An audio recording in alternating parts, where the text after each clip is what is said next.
Bang Topan kok bisa bang tahu semuanya apa yang direncanain Nona Elin? Bingung lu ya? Iya.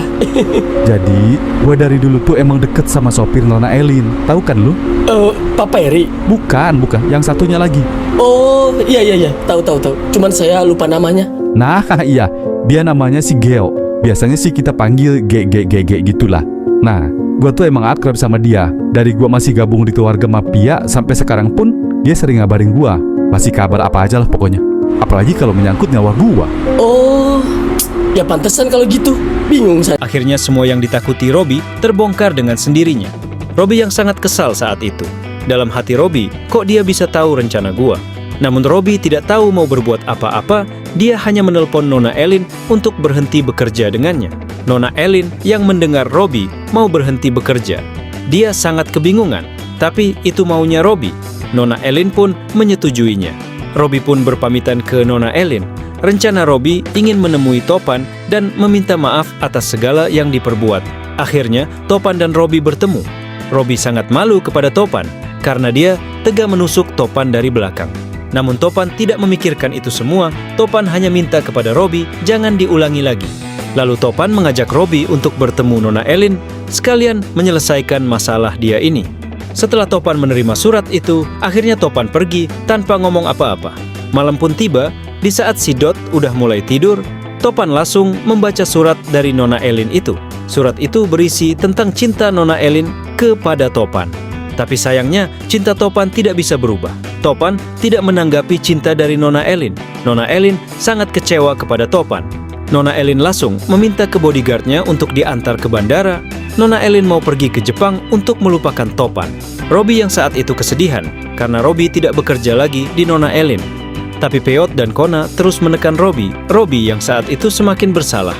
Tapi setidaknya Robi telah meminta maaf kepada Topan dan Topan tidak marah kepada Robi.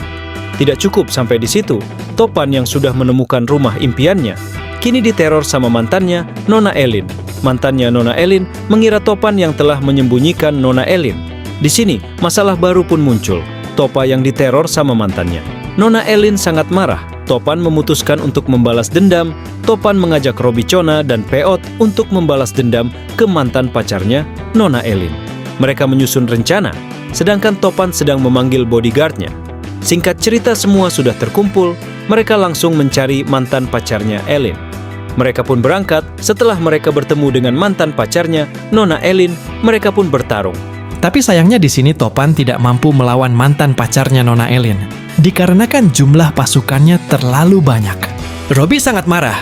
Robi menelpon Nona Elin, menyuruhnya untuk pulang, karena Topan selalu diteror sama mantannya itu. Tapi sayangnya Nona Elin tidak mau pulang, karena dia masih belum move on sama Topan.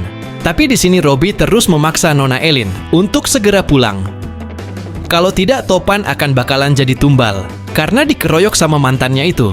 Mantannya Nona Elin itu sangat kejam. Siapa yang berusaha merebut Nona Elin, darinya bakal tanggung risikonya.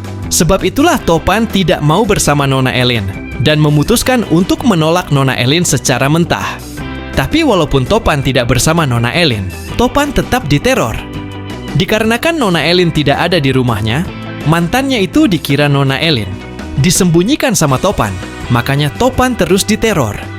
Pak RT yang saat itu tinggal bersama Topan merasa tidak nyaman karena setiap malam mereka diteror.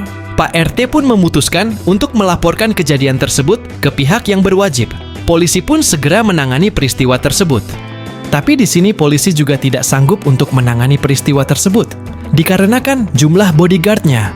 Mantan pacarnya Nona Elin itu terlalu banyak, sehingga polisi memutuskan untuk menelpon dan bekerja sama dengan polisi lainnya. Topan saat itu sangat marah kepada mantan pacarnya Nona Elin. Topan ingin menghabisinya. Tapi sayangnya Topan dilarang sama Pak RT. Takutnya Topan nanti bisa masuk penjara lagi. Dan kasihan Pak RT tidak ada anak angkatnya lagi. Polisi yang sudah mengkoordinasi sama polisi yang lain segera menyusun rencana untuk menangkap mantan pacarnya Nona Elin tersebut. Singkat cerita, rencana pun telah tersusun rapi. Polisi membagi bagian menjadi 3 bagian. Ada yang mengurus bodyguardnya, ada yang menjaga, dan ada yang mengurus mantan pacarnya Nona Elin tersebut. Singkat cerita, mantannya Nona Elin pun tertangkap. Mantan pacarnya Nona Elin itu harus menanggung apa yang telah dia perbuat. Mantan pacarnya Nona Elin pun masuk penjara selama 10 tahun. Topan pun bisa tertidur nyenyak bersama ayah angkatnya itu dan bisa mengurus tanggung jawabnya sebagai ketua RT.